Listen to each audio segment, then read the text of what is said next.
clear information from the federal government, and they fear for their neighbors, and they think that they need to go out there and chronicle and take images of what is going on so that they can dispute what they say is faulty information that is consistently coming from DHS and the federal government and from Kristi Noem. It's 2:30, and you're listening to live special coverage here on NPR News of the events following an ICE agent shooting and killing of a woman this morning in South Minneapolis. We are awaiting a press conference right now to begin any moment. They had said it was going to be earlier. It's been pushed back.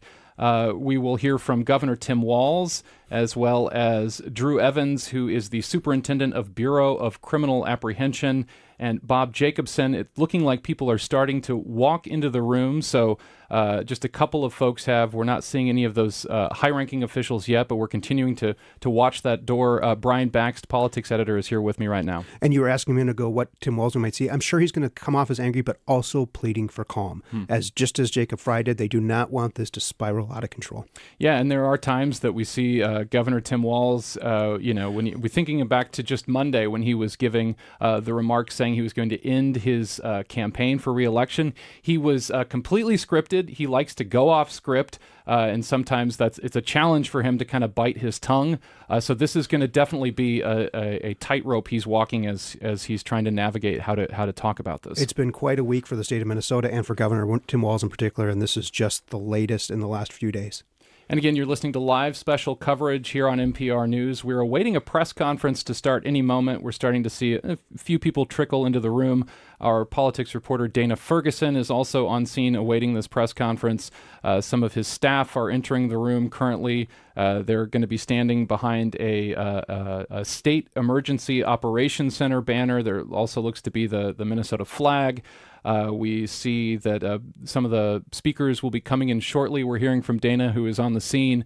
Nina or Brian, anything just that you're going to be watching for as the governor and some of these other folks take the podium, especially since you've covered unrest here in the cities before? Well, it just sounds like they might not get very much into the details of the investigation, which is really fresh, and this might be just, as we talked about, the message to the public about how they should respond. Nina?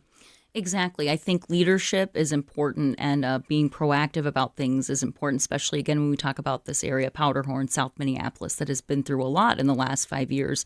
We mentioned the scene of this shooting being just about a mile away from George Floyd Square and the site where George Floyd was killed. So people are still very reticent and hesitant and worried when things happen in the Twin Cities because they didn't see the level of leadership and organization that they had hoped for in 2020. Not only those coming out to protest, but those who live in the area. Absolutely. It was a very scary situation for a lot of those people who live there because they didn't know what was going to happen. There was National Guard and a lot of police on the streets. There were people who had bad intentions out on the streets of Minneapolis.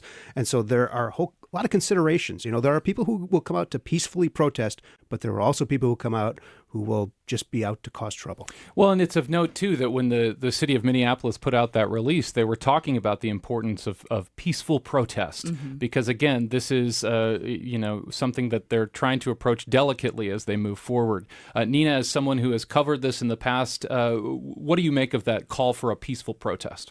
Well, it's tough. I've been in a lot of protest situations covering them myself as well. And it really does only take, to your point, Brian, one or two agitators in a crowd. And suddenly you will see that the majority of people can be peaceful and not impeding traffic and not blocking law enforcement, as these observers are trained to do.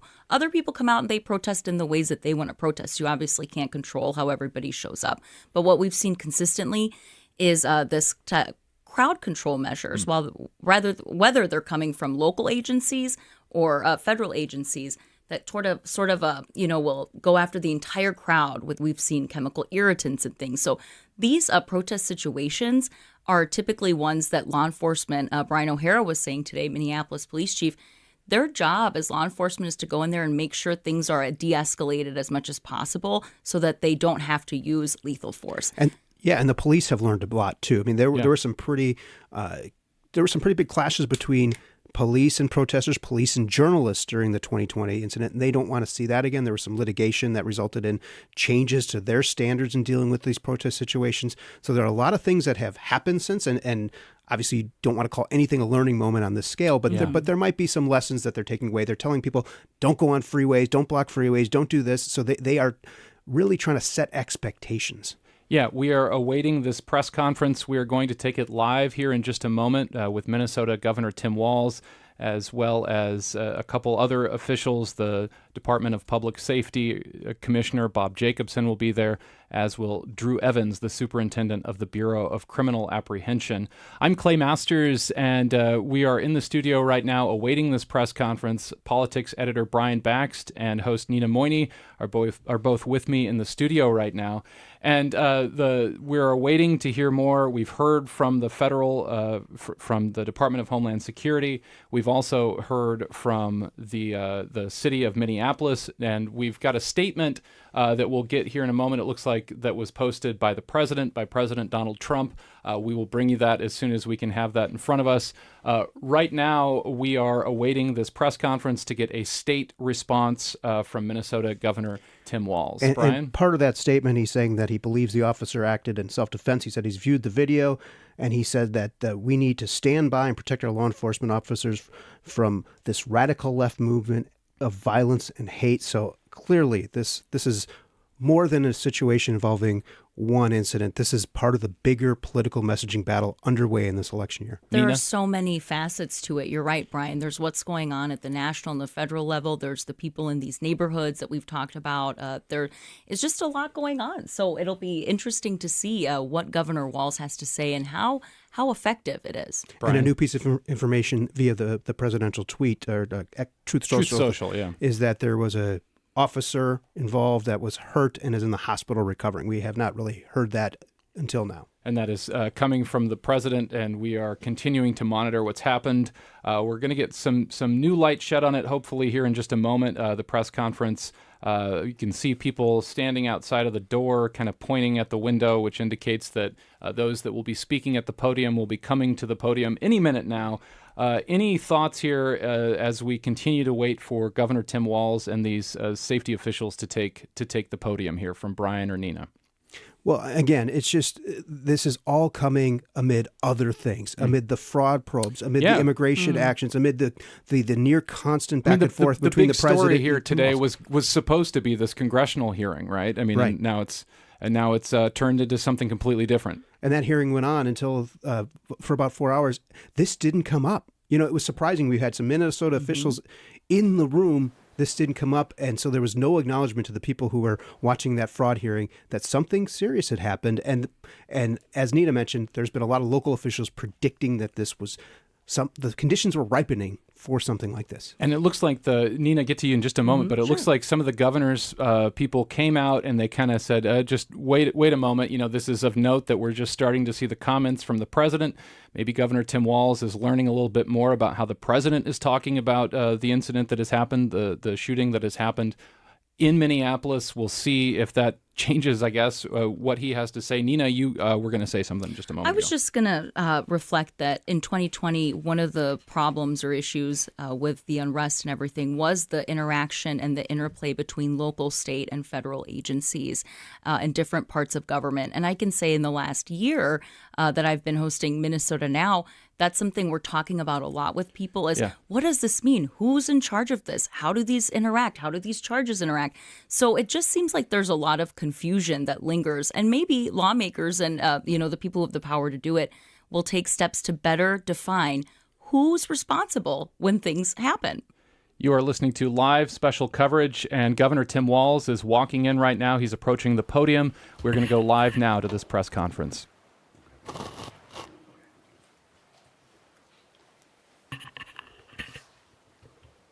Good afternoon. Today I'm joined by Department of Public Safety Commissioner Bob Jacobson, Colonel Schaefer of the Minnesota National Guard, and Colonel Bogojevic of the Minnesota State Patrol.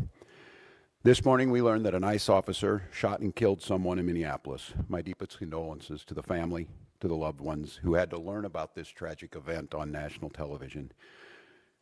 We have been warning for weeks that the Trump administration's dangerous, sensationalized operations are a threat to our public safety, that someone was going to get hurt. Just yesterday, I said exactly that. What we're seeing is the consequences of governance designed to generate fear, headlines, and conflict. It's governing by reality TV, and today that recklessness cost someone their life. I've reached out to Secretary of Homeland Security Kristi Noem, and I'm waiting to hear back. Let me be clear. Donald Trump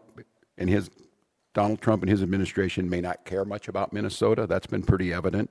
But we love this state. We won't let them tear us apart. We'll not turn against each other.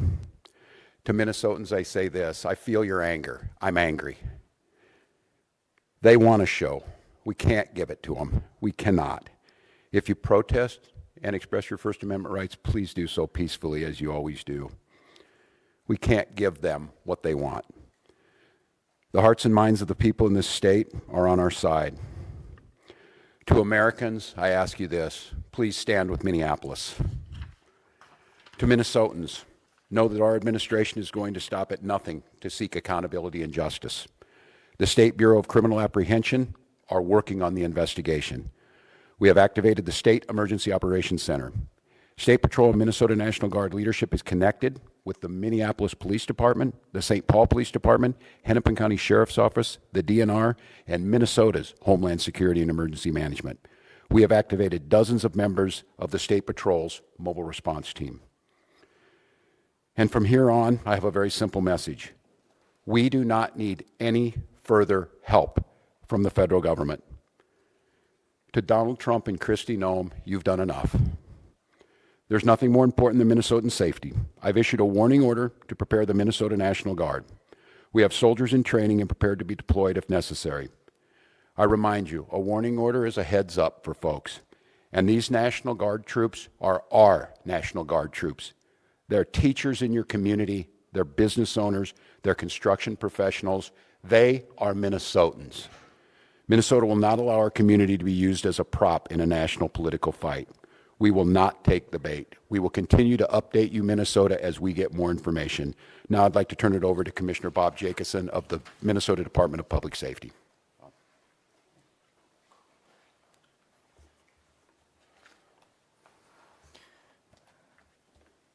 Thank you, Governor. As the Governor mentioned, my name is Bob Jacobson. It is my honor to serve as the Commissioner of the Minnesota Department of Public Safety. First of all, I want to acknowledge the reason that we are all here. The loss of life is not anything anyone would ever want. We fully expect that the community will want to peacefully demonstrate their anger or frustration. Minnesota residents and visitors have the right to peacefully demonstrate. We recognize that demonstrations are often driven by strong emotions, beliefs, and certainly a desire to be heard. Our role is to help ensure everyone can express themselves without anyone getting hurt. The Minnesota Department of Public Safety's role through the Minnesota State Patrol is to ensure safety, protect constitutional rights, keep roads accessible, and above all, to prevent harm. Our top priority is public safety. Our focus is keeping demonstrators, community members, drivers, and law enforcement safe, especially during moments of heightened tension or uncertainty.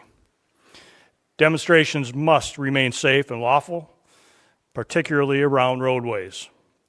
We will join with our partners to support safety while respecting the right to protest. With that in mind, I'd like to share a few safe and lawful ways to demonstrate. Minnesotans can safely and legally express their views in many ways, including getting together peacefully with others in public spaces, marching or walking, not on roadways, making your voice heard through chants, speeches, and displaying signs, being present in public areas where pedestrians are allowed, gathering in designated or permitted areas, and these actions will allow people to express themselves while protecting the safety of everyone involved.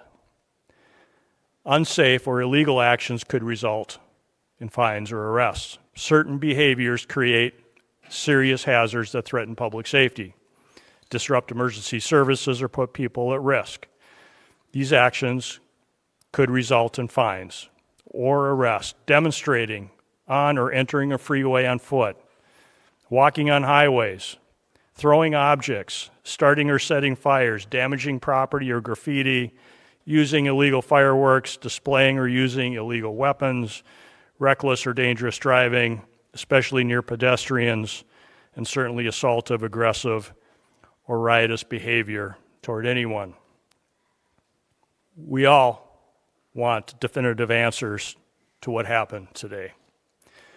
Our Bureau of Criminal Apprehension is working in conjunction with the FBI to investigate this morning's shooting. As you know, we don't comment on active investigations, but also keep in mind that this investigation is also in its infancy. So any speculation about what had happened would be just that. And we will not engage in speculation. With that, I will turn it back over to the governor. Thank you. Thank you, Commissioner. We'd be glad to take any questions. Yeah, and I can let General Schaefer talk about this. It so happens it's a training weekend. We've got about 7,500 troops in training at our sites, training sites across the state. What it is, and in the National Guard, you give a warning order, which is a heads up of something could be coming. That just allows people to think about what they would need, what it would mean to mobilize, what it would mean to put them in. And I could let the General talk a little bit about this. Obviously, since the summer of 2020, we had a lot of work done on teams being ready to make sure that civil unrest. And what that means, and I think Commissioner Jacobson was very clear, and I want Minnesotans to hear this from me, the desire to get out and protest and to speak up to this administration of how wrong this is, that is a patriotic duty at this point in time, but it needs to be done safely. And I think the Commissioner simply just laid out some of those parameters. We can do that. This is the peaceful resistance that we need. Simon, you want to say a few things about what that means to have them on the ready? Yes, sir. Thank you, Governor. So for the military, Minnesota National Guard is comprised of 13,000 soldiers and airmen. We live all across and work throughout Minnesota. A warning order is just an initial step to increase your preparations. The Minnesota Guard is always prepared to respond and support state agencies and the citizens of Minnesota. So what that means for us today is just some additional checks on equipment that is ready at all times, and maybe some additional phone calls to service members who might be activated, but no activations. We are embedded with our state agencies here at the Operations Center to just continue parallel planning in the event that we are needed to support. Thanks, John. And I would make note, Mary, and to Minnesotans on this about the National Guard, they're there to protect you and protect your constitutional rights. These are our neighbors. They don't wear masks. They don't bust in from somewhere else. They're not here to cause hassles to you or what we saw today, the tragedy. Having them at the ready to make sure, because when we see these types of things happen, and we saw it after the murder of George Floyd, there's folks that want to cause chaos. There's the disruptors in it. And while the vast majority of those protests were peaceful expressions of their First Amendment rights, there were those that destroyed property and put people at risk. The National Guard is there to make sure that peaceful protests are able to be done, and that those that want to do the destruction are stopped from doing that. Yes? What is your threshold for activating the National Guard? You're talking about large-scale demonstrations, but the demonstrations at these ICE raids have been increasing in tension to the point where we saw a woman shot and killed today. Yeah, and I think apparently by a federal agent, not by Minnesotans who were there to express their First Amendment rights. I think we've seen this to have folks ready. The gatherings that were down there today, I think this shocked everyone. People showed up as they should. There's people putting flowers down on a memorial. There's people expressing their anger. It's just as these situations develop, we decide when we need to move these people out. And I think the local reporters know well on this. Both unfortunately and for us, the upside of this is that we're very good and we've had practice at this. And I just want to, again, implore Minnesotans, I am not telling you not to express your anger or your frustrations or the outrage that we have. Look, this was totally predictable, as I said it yesterday, and it was totally avoidable. And I just want to remind you, too, that local law enforcement, we get no coordination. They don't tell us they're coming. They don't say why they're sending the largest deployment in American history to Minneapolis. They're not making us any safer. We don't have any of that coordination. They should be talking to us when we do these things. Let us know. We're going to be down here. This is going to happen. We don't have that. So when you see local law enforcement or state patrol, or if it would take the National Guard, we're there responding to the chaos they've created too, but our role is to make sure that we're protecting Minnesotans so that something like this doesn't happen. I have not. The question was, have I spoken to the individual's family? No, we do not have a definitive ID on this individual.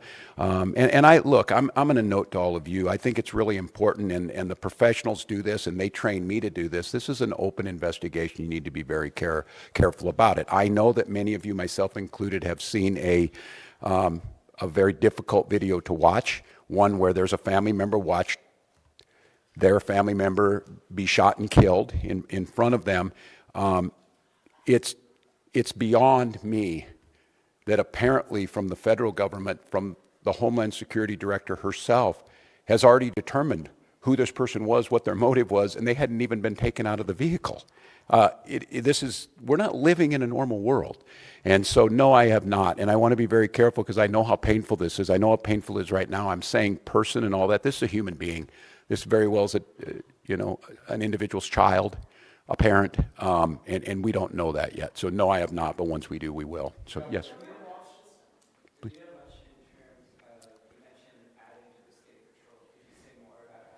State Patrol people are Colonel, would you like to do that? Now, and then also, okay, I'll just ask. Colonel. So the governor was mentioning mobilizing more of the State Patrol. How many State Patrol people are on the ground in Minneapolis right now? And should there have been more State Patrol people on the ground a couple weeks ago when ICE came? So the question was, how many State Patrol troopers have been deployed to the city of Minneapolis? Right now, we don't talk typical numbers because that is considered security information. We do have a specialized team that does deal with crowd control, and so they have been deployed. But again, they are from all over the state of Minnesota, so they will come in tiers to the state. And they had already been on the ground to some extent before today? No, it was in response to this event. One more. Sorry, just to clarify the intention of deploying National Guard, is there any chance that the National Guard will be deployed against federal agents to protect Minnesotans? I'm sorry. What was the it? Minnesota National Guard ever be deployed against federal agents to protect Minnesotans, given the context of what happened earlier today? Well, I said this yesterday. We've never been at war with our federal government. I think in this case that the National Guard is their main mission. They have a dual mission. There's the federal mission when they're under Title 10 orders, and then they're under Title 32 orders. In this warning order, there's nothing officially been done yet. If I am to activate them as the Commander-in-Chief of the Minnesota National Guard, I will issue the executive order to the Minnesota National Guard, and then they will be put in state duty status. And as you've seen over the last few years, that could be flood prevention, that could be after a wind-blowing storm up in the north, up in Bemidji, or it could be COVID or George Floyd response. In this case, again, it doesn't necessarily change the mission. They're there to protect Minnesotans. They're there to serve Minnesotans. I think the thing that is so challenging in the moment we're in is we don't see a desire to work with us on public safety. We hear a demonization of our state.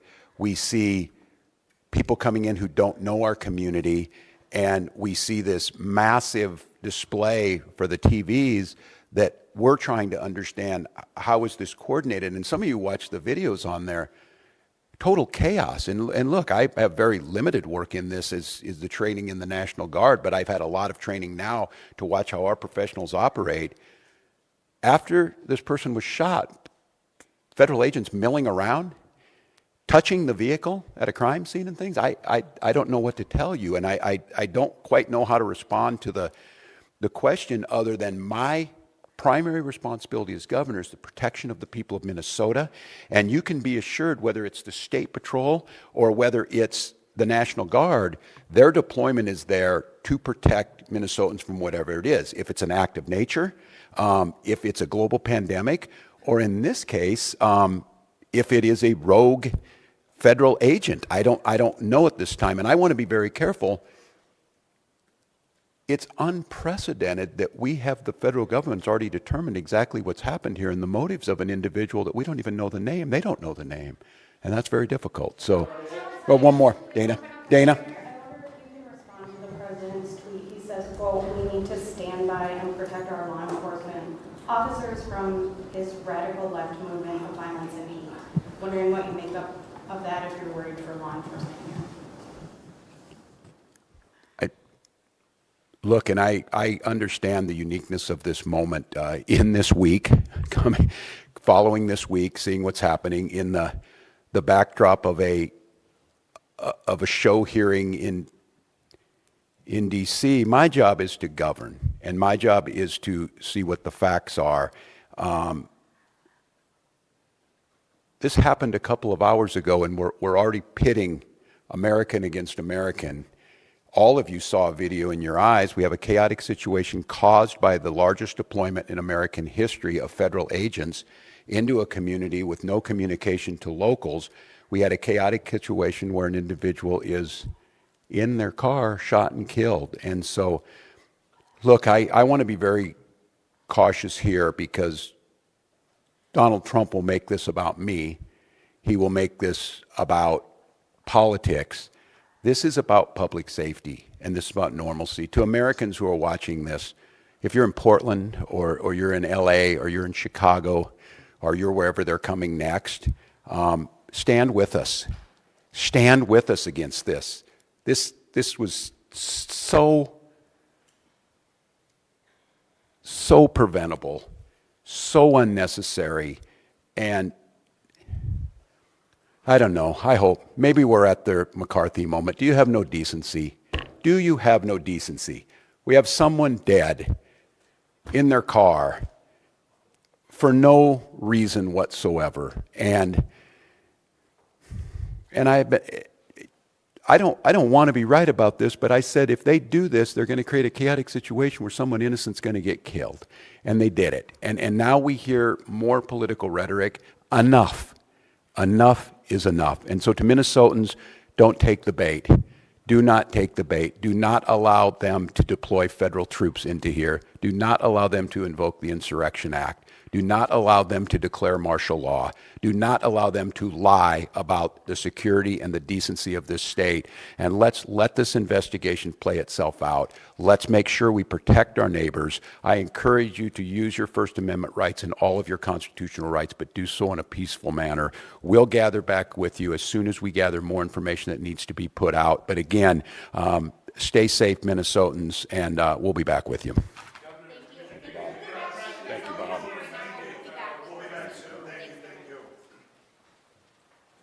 Where he was just talking about an ICE agent shooting and killing a woman this morning in South Minneapolis. I'm Clay Masters. You're listening to live special coverage here on NPR News. I'm in studio right now with two of my colleagues, Nina Moyni, host of Minnesota Now, and with Brian Baxt, our politics editor. Brian, striking here that we just heard the governor yesterday in a press conference talking about why he wasn't going to run for another term. He got pretty heated. He got pretty frustrated. Today, we're seeing a much more subdued Tim Walz, would you say? Right. And you heard in that last section there where Dana Ferguson asked him about the presidential tweet, and he said, enough is enough. Do you have no decency? But I think the big thing he said was, I feel your anger. I'm angry too. And they want us to put on a show, or they want a show. We cannot give it to them. So again, that plea for calm, not to take this and to the next step where things get out of hand. Nina Moyni, what struck you about the press conference? I was struck by some of the skepticism toward law enforcement, and even for some community members toward the National Guard, Clay. And a lot of it is because of mistrust and hurt feelings over 2020 and some of the tactics that were used then.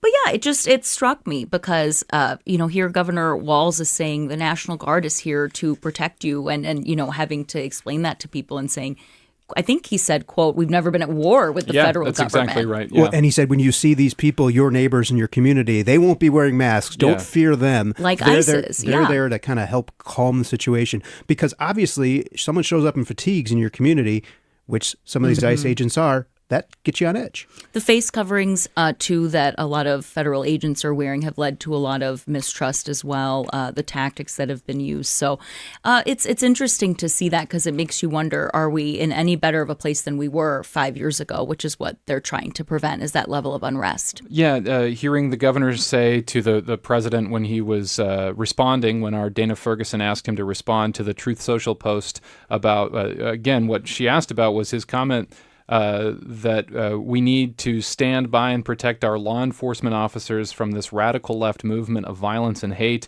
Walz paused for a moment and he said, do you have no decency? They did this for more political theater. We almost saw him thinking in real time, Yeah. do I want to respond to, do I really want to say what I want to say, or Right. should I say something else?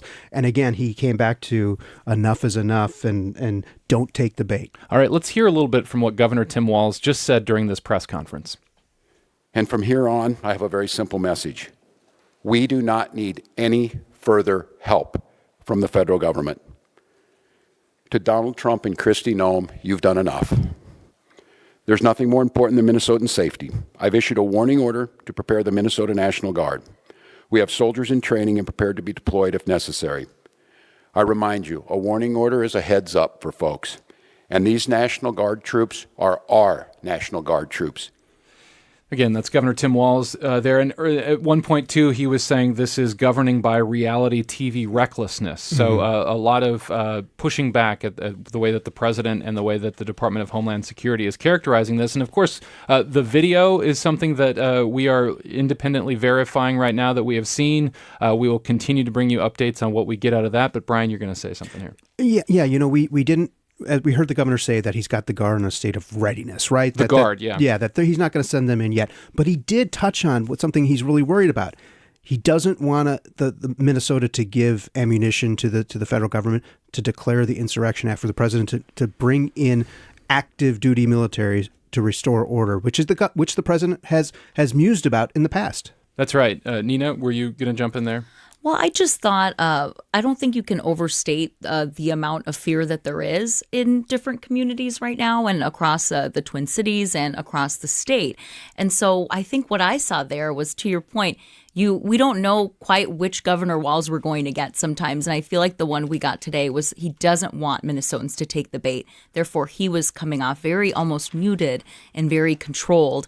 It was interesting to see him, like you said, in contrast to yesterday when he was fired up since he's no longer running for governor. That's right. And as he alluded to even during the press conference, Brian, today is a day where 3 Minnesota state lawmakers, Republicans, are testifying before the House, before a House committee right now. And this was a way for the president and for those that have been targeting the state of Minnesota and the fraud allegations here to talk about it on Capitol Hill. And the governor brought it up.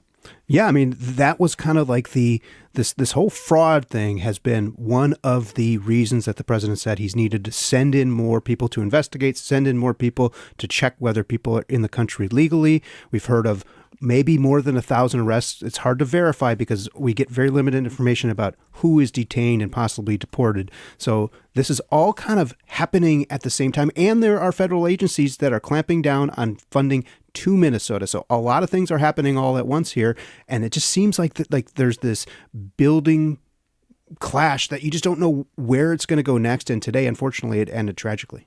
Yeah, you're listening to live special coverage here. We're going to go to All Things Considered here in a moment. I'm Clay Masters, joined in studio right now by Minnesota Now host Nina Moyni, as well as NPR News politics editor Brian Baxt. I believe in a moment we're going to go to our politics reporter Dana Ferguson, who was in the room as the governor and these safety officials were speaking to us. But Brian, any other thoughts before we go to Dana? Yeah, one person we didn't hear from was the Bureau of Criminal Apprehension Superintendent Drew Evans. That's partly because the BCA is involved in this investigation, which is being done jointly. We were told it's being done jointly with the FBI.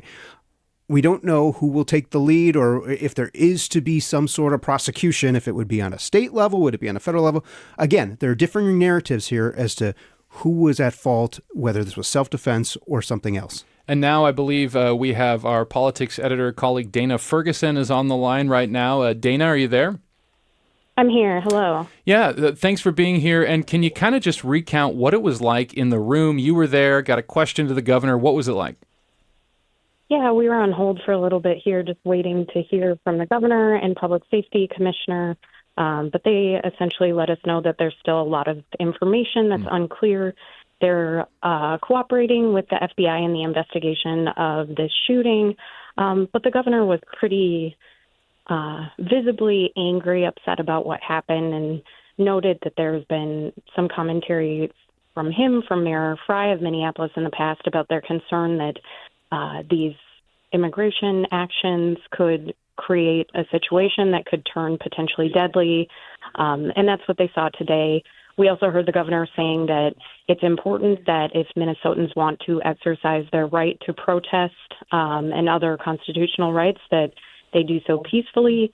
They noted that they are preparing in the event that Minnesota National Guard troops are needed to bring them in, but they are hoping that things might turn down and folks might be able to express themselves, their concern over this situation peacefully. All right. Well, Dana Ferguson, thanks for bringing us into the room and filling us in. Appreciate your reporting here.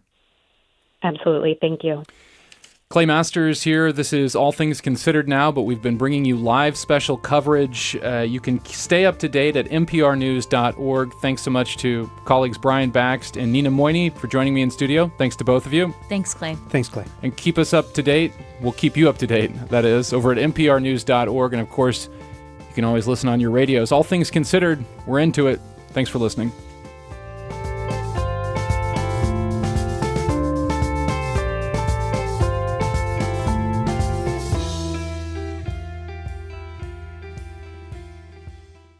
This is All Things Considered from NPR News. I'm Juana Summers. And I'm Mary Louise Kelly. Venezuela's political opposition had long sought to remove